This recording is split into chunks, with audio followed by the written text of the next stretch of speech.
የሰው ልጅ ህይወት በሞት እንደሚደመደም ቢያውቅም መቼና እንዴት ባለ መልኩ የሚለው ግን መገመት አይችልም። ሁሉም ነገር በቅስፈት ሲጨልም በአፍታ ጊዜ እስትንፋስ ሲቋረጥ እጅግ የሚያሳዝን ነው። አሁን ላይ የሆነውም ይኸው ነው። ሰላም የዋለው መንደር በለቅሶና ዋይታ ተደባለቀ። ደህና የወጡ ልጆች ከአይን ጥቅሻ በፈጠነ አፍታም ካፈር ተደባለቁ። 13 ታዳጊያን በአንድ ቅስፈት ለሞት ተዳረጉ። ድንገት እየመጣ እንባን የሚያፈሳው አደጋ ዳግም ሐዘን ይዞ ዳግም ዋይታን አስከትሎ ኢትዮጵያ ላይ ተከስቷል። የተሰማው እጅግ አስደንጋጭ እልፈትም ልብ ሰባሪ ሆኗል። ታናሽና ታላቅ የሆኑ የአንድ እናት ልጆችም በተመሳሳይ ሁኔታ መሞታቸው ተሰምቷል።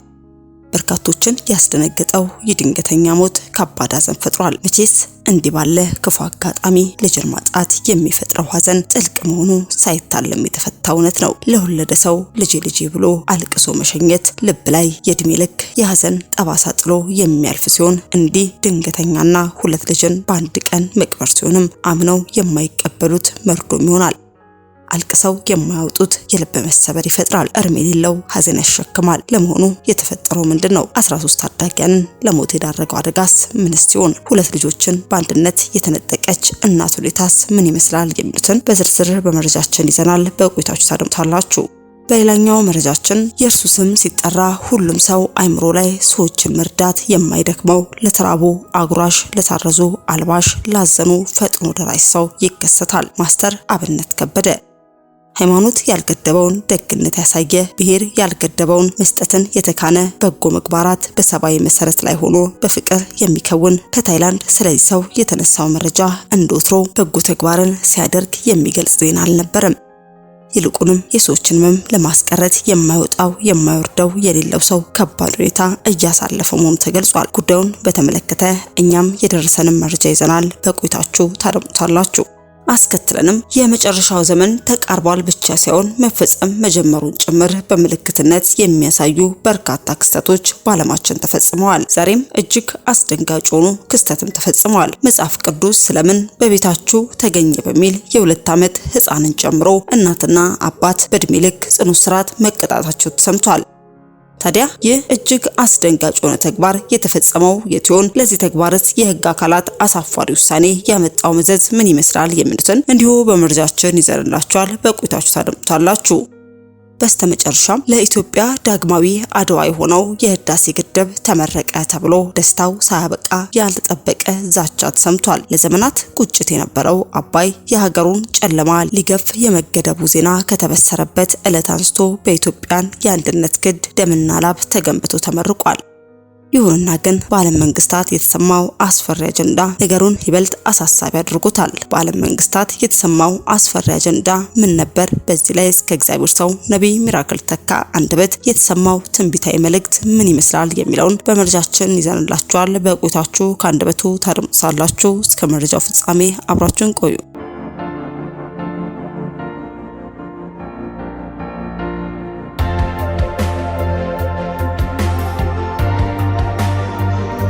አስቀድመን ወደ ያዝንላችሁ መረጃችን ስናልፍ መጽሐፍ ቅዱስ በቤታቸው ውስጥ በመገኘቱ የ2 ዓመት ህፃን ከወላጆቹ ጋር በእድሜ ልክ እስራት ተቀጣ። በዓለማችን እጅግ ዝግ በሆነችው ሰሜን ኮሪያ ውስጥም በአንድ ቤተሰብ ውስጥ መጽሐፍ ቅዱስ ተገኝቶ በመያዙ ምክንያት ገና የ2 ዓመት እድሜ ያለው ህፃን ከወላጆቹ ጋር የእድሜ ልክ እስራት ተፈርዶበታል። የአሜሪካ የውጭ ጉዳይ ሚኒስትር ባወጣው ዓመታዊ የሃይማኖት ነጻነት ሪፖርት ላይም እንደተመለከተው ይህ አሰቃቂ ድርጊት የፈጸመው እንደ አውሮፓውያን አቆጣጠር በ2009 ቢሆንም በአገሪቱ ያለውን የከፋ የሰብአዊ መብት ጥሰትን ለማሳየትም አሁን በሪፖርቱም ተካቷል። ገና ቃላትን በመጥራት ያልጀመረ ይህ ህፃንና ወላጆቹም ለቀሪው ህይወታቸው ወደ አሰቃቂው የፖለቲካ እስር ቤት የተላኩትም የመንግስት የደህንነት ኃይሎች በቤታቸው ውስጥ መንፈሳዊ መጽሐፍ በማግኘታቸው ብቻ ነው። በሰሜን ኮሪያ መጽሐፍ ቅዱስ መያዝ ወይንም ክርስትናን መከተል እንደ ከባድ ወንጀል የሚቆጠር ሲሆን በአሁኑ ወቅትም ከ50,000 እስከ 70,000 የሚደርሱ ክርስቲያኖች በእምነታቸው ምክንያት ብቻ በእስር ላይ እንደሚገኙ ይገመታል። እነዚህ እስር ቤቶች ለሰው ልጅ የማይመጥኑና እጅግ አሰቃቂ የሚባሉ ናቸው። እስረኞቹ ምንም አይነት የህግ ክርክርና የፍርድ ቤት ዋስትና ሳይኖራቸው ለከባድ የጉልበት ስራ፣ ለረሃብና ለተለያዩ አካላዊ ስቃዮችም ይዳረጋሉ ተብሏል። የሰሜን ኮሪያ መንግስት ማናቸውንም መንፈሳዊ እምነቶችን ለስርዓቱ ታማኝነትን የሚያጎድሉ አደገኛ አስተሳሰቦች አድርጎ ስለሚመለከታቸው ህፃናት ሳይቀር ለእንዲህ አይነት ለከፋ ስቃይ እየዳረገ ይገኛል የተባለው ሁኔታ በሀገሪቱ ውስጥም የማመንና የማሰብ ነጻነት ምን ያክል በጭካኔ እንደሚታፈን ለዓለም ዳግም ያሳበቀ ክስተትም ሆኖ አልፏል። አስከትለን ወደ ያዝንላችሁ መረጃችን ስናልፍ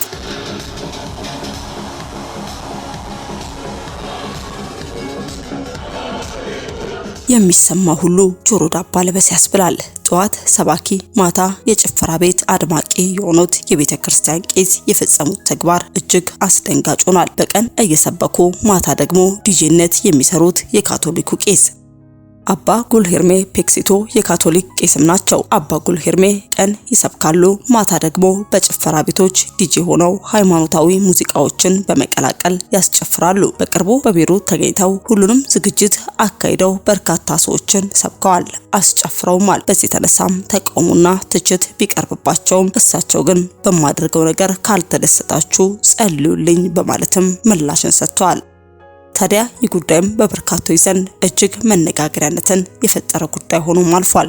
አስከትለን ወደ ያዝንላችሁ መረጃችን ስናልፍ የሰው ልጅ ህይወት በሞት እንደሚደመደም ቢያውቅም መቼና እንዴት ባለ መልኩ የሚለው ግን መገመት አይችልም። ሁሉም ነገር በቅስፈት ሲጨልም፣ በአፍታ ጊዜ እስትንፋስ ሲቋረጥ እጅግ የሚያሳዝን ነው።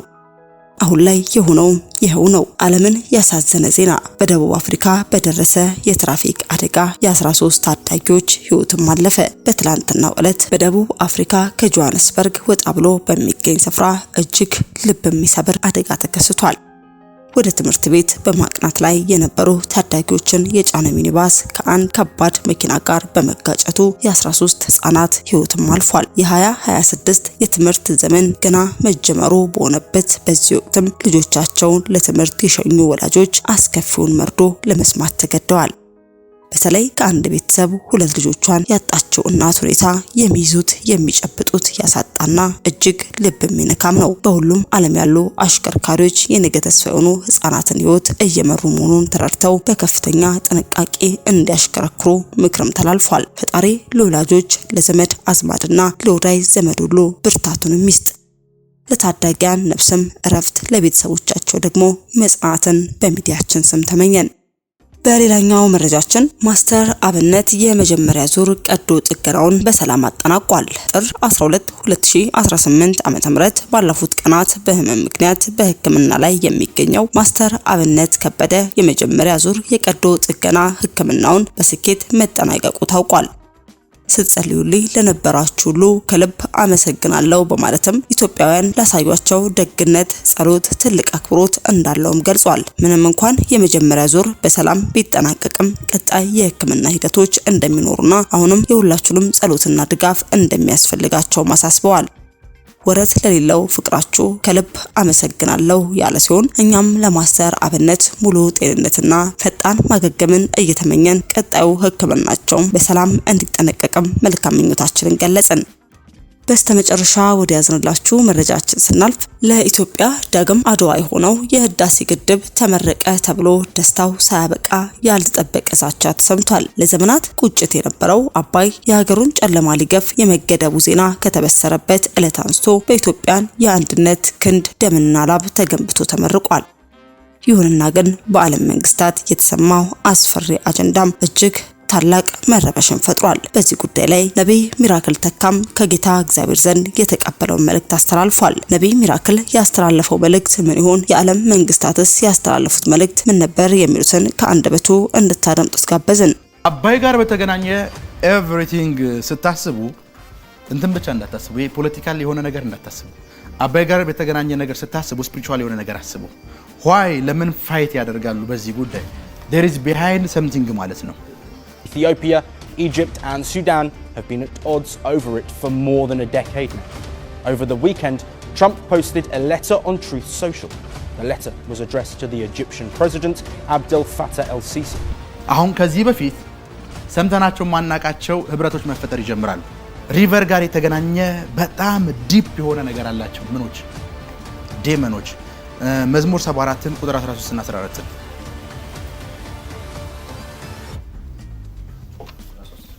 ቁጥር 13 እና 14 መዝሙር በምድርም መካከል መድኃኒትን አደረገ።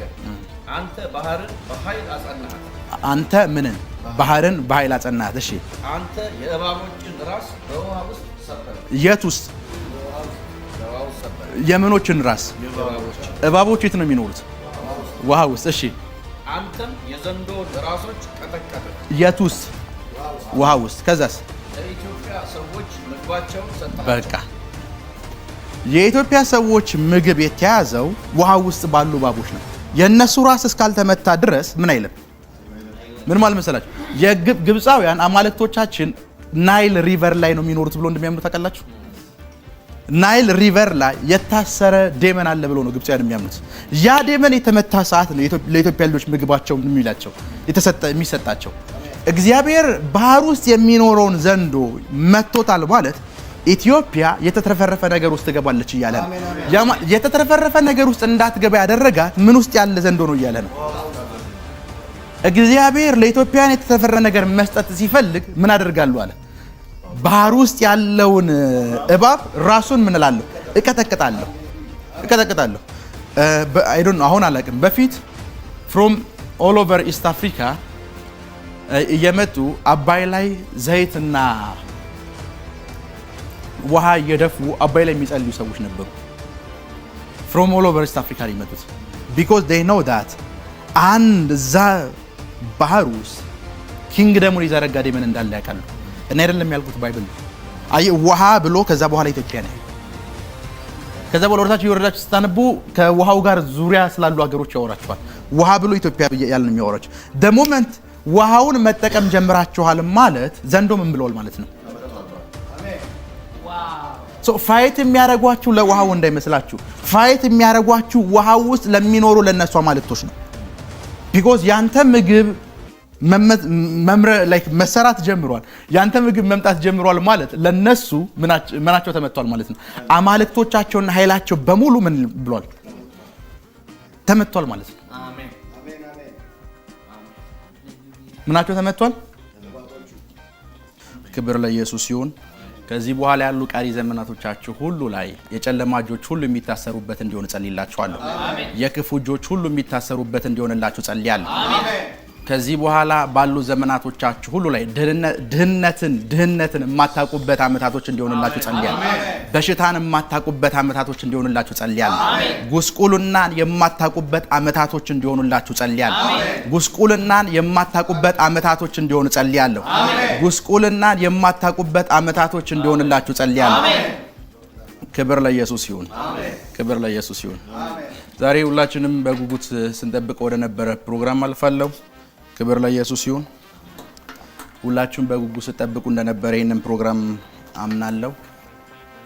ይሄንን ፕሮግራም በጉጉት ስጠብቁ እንደነበረ አምናለሁ። ክብር ለኢየሱስ ይሁን። ክብር ለኢየሱስ ይሁን። ነገር ግን ለምን ሪቨሮች ወይም ወንዞች ለምን ከአጋንንታዊ ነገር ጋር እንደሚገናኙ ላውራችሁ።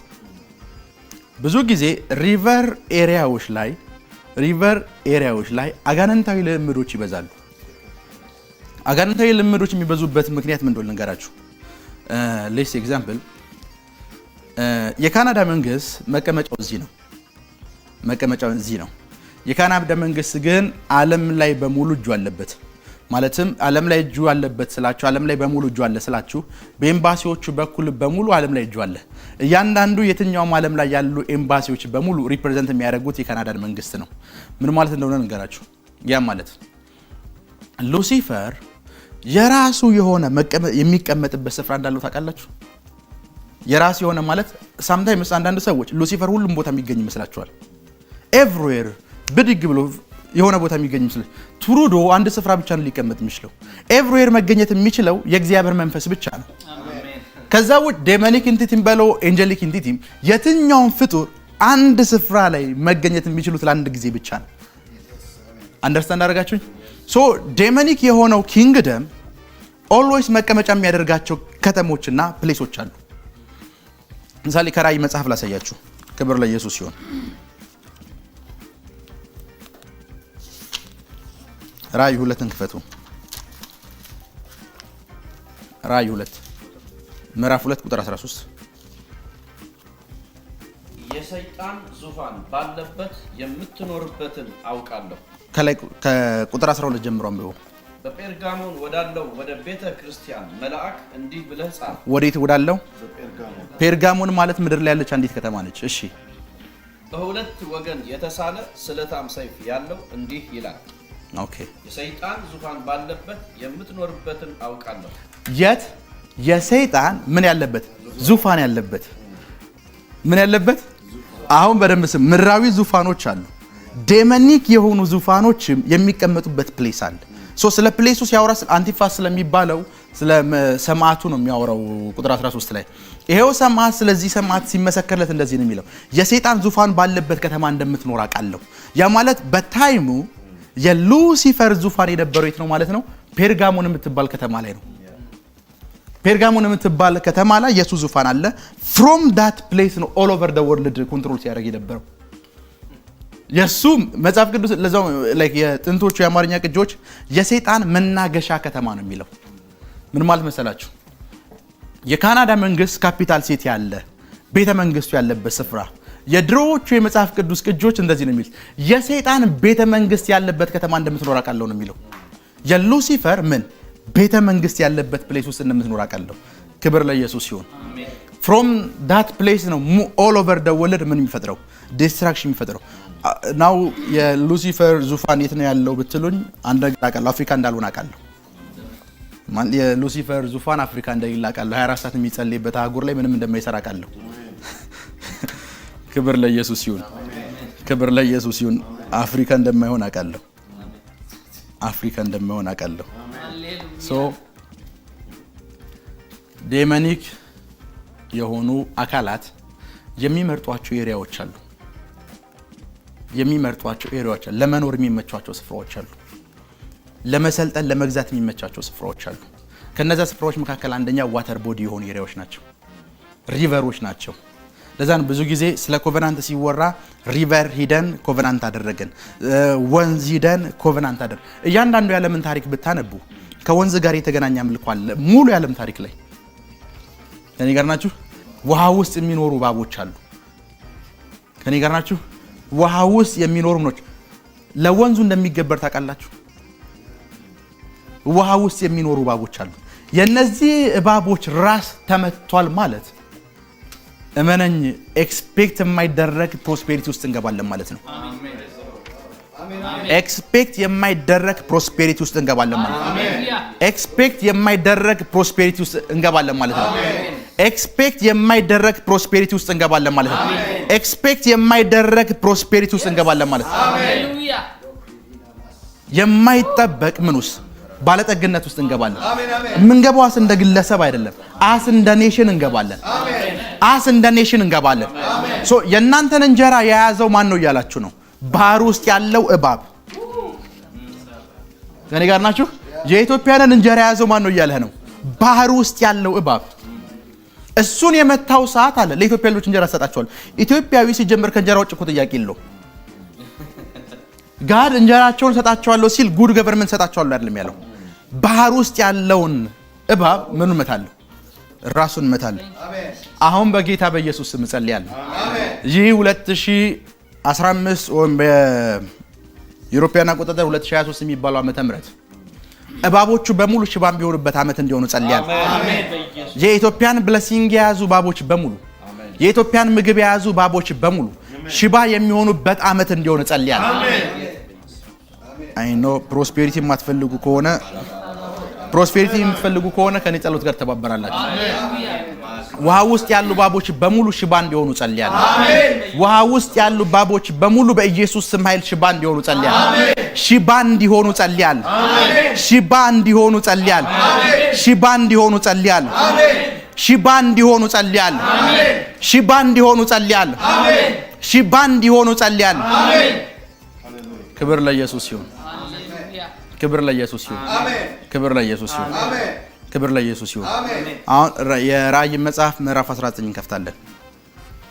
ራእይ ምዕራፍ 19 ራእይ ምዕራፍ 19 ከቁጥር ራእይ ምዕራፍ 19 ከቁጥር 14 እስከ 21 እና ራእይ ምዕራፍ 16 ከቁጥር 12 እስከ 16 እንከፍታለን። ራእይ ምዕራፍ 19 ከቁጥር 14 እስከ 21 እና ራእይ ምዕራፍ 16 ከቁጥር 12 እስከ 16 እንከፍታለን።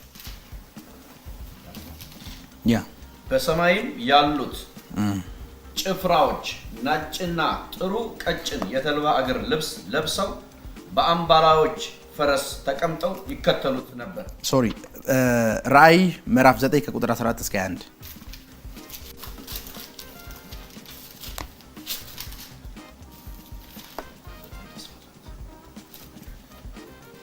ስድስተኛው መልአክ ነፋ። ስድስተኛው መልአክ መለከቱን ነፋ። እሺ በእግዚአብሔርም ፊት ካለ በወርቅ ከተሰራ መሰዊያዎች ቀንዶች አንድ ድምጽ ሰማሁ። መለከትም ያለው ስድስተኛው መልአክ በታላቁ ወንዝ በኤፍራጥስ የታሰሩትን አራቱን መላእክት ፍታቸው አለው። የሰዎችንም ሲሶ እንዲገሉ ለሰዓቱና ለቀኑ ለወሩም ለዓመቱም ተዘጋጅተው የነበሩ አራት መላእክት ተፈቱ።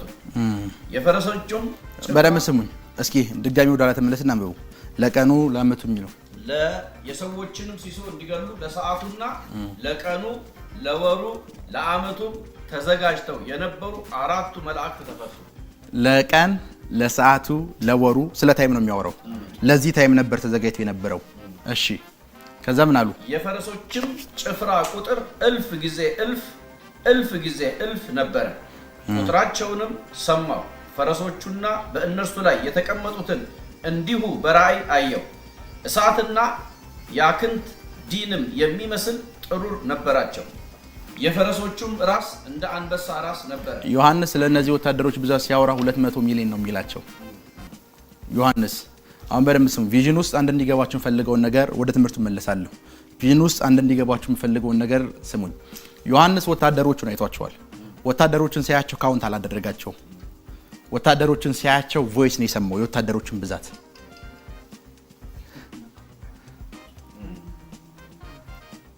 ከኔ ጋር ናችሁ?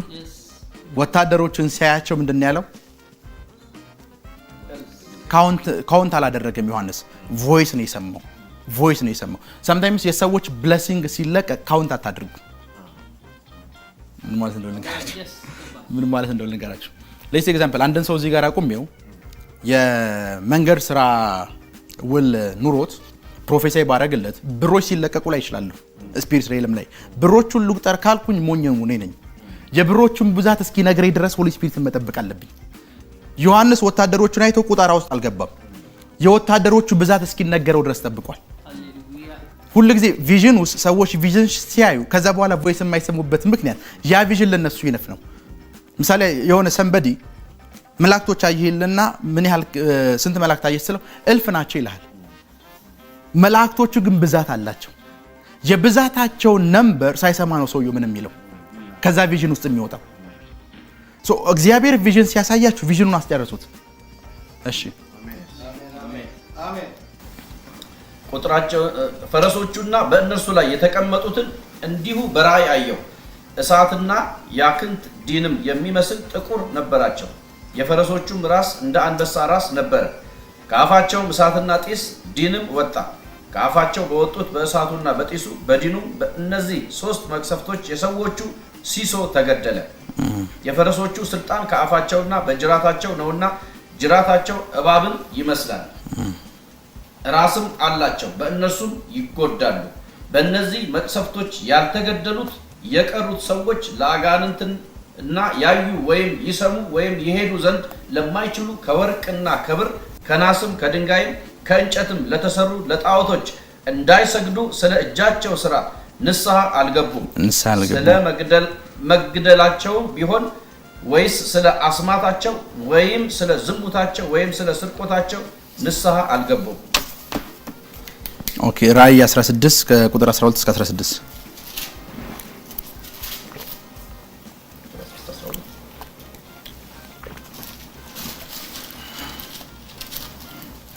ከቁጥር 12 እስከ 16 አንዱ ያያቸውን 10 ቀንዶችና ገና መንግስትን ያልተቀበሉ 10 ነገስታት ናቸው። ዳሩ ግን ከአውሬው ጋር ለአንድ ሰዓት እንደ ነገስታት ስልጣን ይቀበላሉ። እነዚህ አንድ ሐሳብ አላቸው። ኃይላቸውንና ስልጣናቸውንም ለአውሬው ይሰጣሉ። እነዚህ በጉን ይወጋሉ። በጉም የጌቶች ጌታና የነገስታት ንጉስ ስለሆነ እነርሱን ድል ይነሳል። ከእነርሱ ጋር ያሉ የተጠሩና የተመረጡ የታመኑም ደግሞ ድል ይነሳሉ። ክብር ለኢየሱስ ይሁን። በደንብ ስሙን። አሁን ከዚህ በኋላ ማወራችሁ ነገሮችና ማስተምራችሁ ትምህርቶች ሴክሬት ስለሆኑ ከዚህ በኋላ ያለውን ትምህርት በደንብ ስሙት። መጽሐፍ ቅዱስ እንደዚህ ነው የሚለው፣ አራት ምኖች ኤንጀሎች ምን ብለው የነበሩ? ታስረው የነበሩ። ምን ያሉ? ታስረው የነበሩ። ታስረው የነበሩ። እነዚህ ኤንጀሎች ለምስራቁ ንጉስ በር ይከፈትለት ዘንድ የኤፍራጥስ ወንዝ እንደደረቀ እነሱ እንደተፈቱ ይነግሯቸዋል። ተፈተው ኔክስት ያደረጉትን ነገር ሲያወራችሁ ወደ ነገስታት ሄዱ ነው የሚላችሁ። ከኔ ጋር ናችሁ? ዴይ ፖሰስ ምኖችን ነገስታቶችን ፖሰስ አደረጉ ይላቸዋል። ነገስታቶችን ደግሞ ለመጨረሻው ጦርነት እንዲዘጋጁ ፕሪፔር አደረጓቸው ይላቸዋል። ከኔ ጋር ናችሁ? ባይብል ውስጥ ነገስታቶችን ለመጨረሻው ጦርነት ምን አደረጓቸው? አዘጋጇቸው። ራእይ 9ን ክፈቱት፣ ደግመን እናንብበው። ቁጥር 14 መለከትም ያለው ስድስተኛው መልአክ በታላቁ ወንዝ በኤፍራጥስ የታሰሩትን አራቱን መላእክት ፍታቸው አለኝ። ስንቱን መላእክት? አራቱን የታሰሩ የነበሩ ኤፍራጥስ። ክብር ለኢየሱስ ይሁን። አሁን ይሄ ደግሞ ራእይ ምዕራፍ 16 ላንብብላችሁ። ቁጥር 12 ምዕራፍ 16 ቁጥር 12 ስድስተኛው ጽዋውን በታላቅ በኤፍራጥስ ላይ አፈሰሰ። በታላቁ ወንዝ በኤፍራጥስ ላይ አፈሰሰ። ከፀሐይ መውጫ ወይም ከምስራቅ ለሚመጡ ነገስታት መንገድ እንዲሰናዳላቸው ውሃው ደረቀ። ከየት ላይ የሚመጡ ነገስታት ምን እንዲዘጋጅላቸው? ምን አለ? ውሃው ደረቀ። ከዘንዶ አፍና ከአውሬው አፍ ከሐሰተኛውም ነብይ አፍ ጎግንቸሮች የሚመስሉ 3 ርኩሳን መናፍስት ወጡ። ምልክት እያደረጉ ያጋንንት መናፍስት ናቸውና በታላቁም ሁሉን በሚገዛው በእግዚአብሔር ቀን ወደሚሆነው ጦርነት እንዲያስከትቷቸው ወይም እንዲያዘጋጇቸው ወደ ዓለም ነገስታት ሁሉ ምን ይላሉ? ይወጣሉ። ለመቼው ጦርነት? ኤፍራጥስ ድራይ እንደሆነ ጦርነት የሚወጣል የሚል ነገር አይደለም የምታነቡት። ነገስታትን ምን ለማድረግ? ለማዘጋጀት ወደ ነገስታት ምን ይላሉ? ይወጣሉ። ክብር ለኢየሱስ ይሁን። ወደ ነገስታት ምን ይላሉ? ይወጣሉ። ከዛ በኋላ ከዓለም ህዝብ መካከል ሲሶ እንዳለቀ ይነግራቸዋል። ወርታች እያነበባችሁ ስትሄዱ እነዚህ አራት የታሰሩ መላእክት እነማን እንደሆኑ ነው አሁን ማወራችሁ።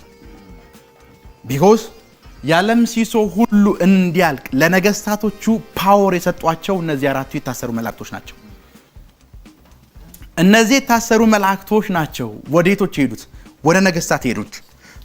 በተዘዋዋሪ የዓለምን ሲሶ የሚሆኑን ህዝብ ዲስትሮይ ያደረጉት ነገስታቶች ናቸው። ነገስታቶቹ ዲስትሮይ እንዲያደርጉ ግን ኃይል የሰጧቸው እነማን ናቸው? አራቱ የታሰሩ ምኖች ኤንጀሎች። እነዚህ አራቱ የታሰሩ ኤንጀሎች ማን ናቸው የሚለው ነው አሁን ማወራችሁ። አሁን የምናገረው አሁን ማስተምረው። ክብር ለኢየሱስ ይሁን። ክብር ለኢየሱስ ይሁን። እዚህ ላይ ኔማቸው አልተገለጸም። አሁን የምታነቡት የራእይ መጽሐፍ ላይ ስማቸው ማን እንደሆኑ አልተገለጸም። ስማቸው ማን እንደሆኑ አልተገለጸም። ክብር ለኢየሱስ ይሁን። እዚሁ ከራእይ መጽሐፍ ውስጥ ግን እነዚህ አራቱ የታሰሩ ኤንጀሎች እነማን እንደሆኑ አወራቸዋለሁ። ክብር ለኢየሱስ ይሁን። እነዚህ አራቱ የታሰሩ ኤንጀሎች እነማን እንደሆኑ እንጋርቻለሁ። ታስረው የነበሩ የሚለው ቃል የግሪክ ኤንሸንት ዮሐንስ የተጠቀመበት ቃል ዴዴሜኖስ የሚል ቃል ነው። ታስረው ነበሩ የሚለው ዮሐንስ ላይክ አማርኛ ሲሻሻል እየሻሻላችሁ ትመጣላችሁ። ላንጉጅ ይሻሻላል። ዮሐንስ ኤግዛክትሊ የተጠቀማት ቃል ዴዴሜኖስ የምትል ቃል ልጅ። ዴዴሜኖስ ማለት ምን ማለት እንደሆነ ልንገራችሁ።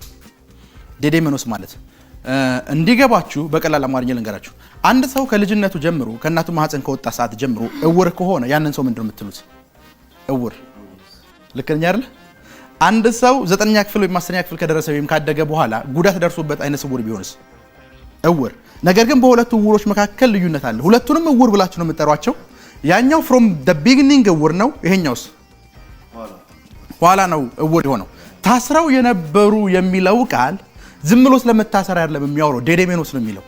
ዴዴሜኖስ ማለት የሆነ ታይም ላይ አክቲቭ የነበሩ አክቲቭ ሆነው የሆነ ነገር ያጠፉ ካጠፉ በኋላ ዲስትሮይ ካደረጉ በኋላ ደግሞ የታሰሩበትን ሪዛልት ደግሞ እስካሁን ድረስ የሚያዩ ማለት ነው።